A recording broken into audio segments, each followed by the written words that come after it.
Continuando, né, cada 15 minutos ele para sozinho, mas enfim. Continuando então, o resultado que a gente encontrou foi que o potencial dentro da casca esférica ele é constante, ok? Ele depende somente do tamanho da casca, ok?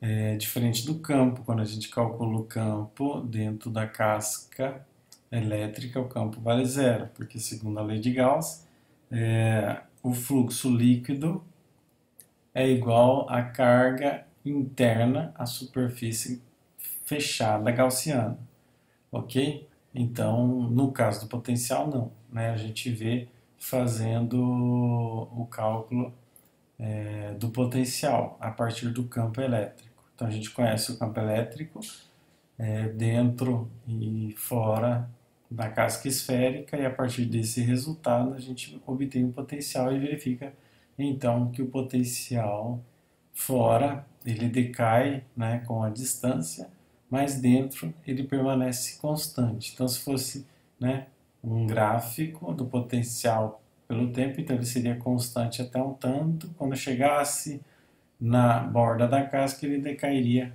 com a distância, ok? Então esse é um resultado também conhecido lá na física 3, mas sempre interessante revê-lo e fazê-lo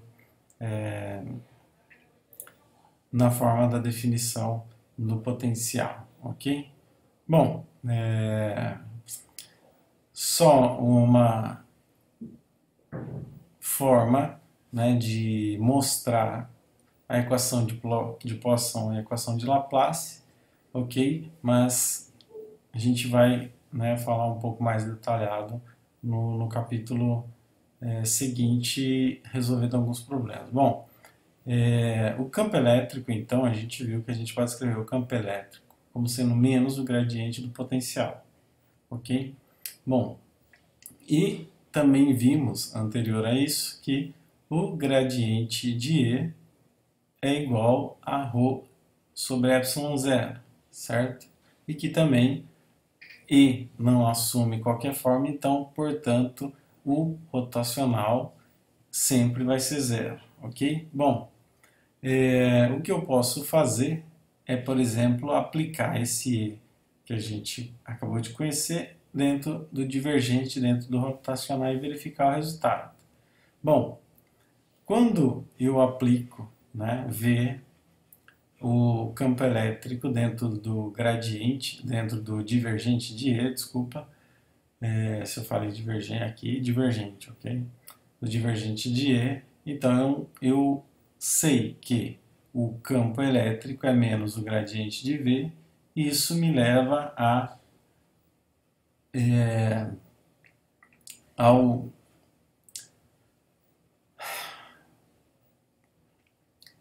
oh meu Deus, ao gradiente, ao divergente do gradiente, que é, né, o operador nabla ao quadrado da função, ok? E esta, então, é conhecida como equação de Poisson, ok?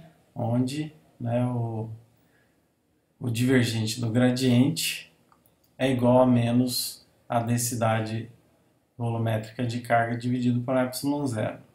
Bom, isso, por exemplo, no caso anterior do exemplo da casca, seria para as regiões onde existe uma carga ou uma densidade de carga envolvida.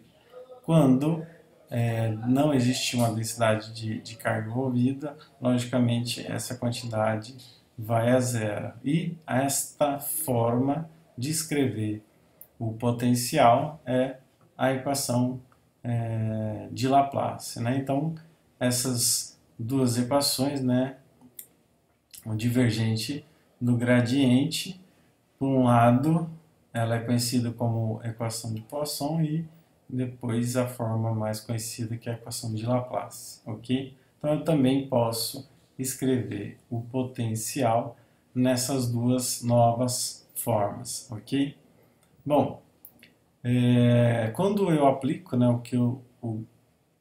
o conhecimento que eu tenho diferencial do campo elétrico, ok? No rotacional, isso me dá zero, ou seja, o rotacional do gradiente, ok? De uma função escalar é zero. Isso não porque a função potencial tem alguma particularidade, mas que, por definição, o rotacional de um gradiente vai ser sempre zero, ok?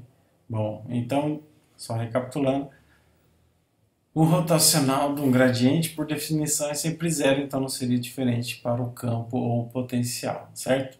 E só que, quando eu faço o divergente no gradiente, eu obtenho a equação de Poisson.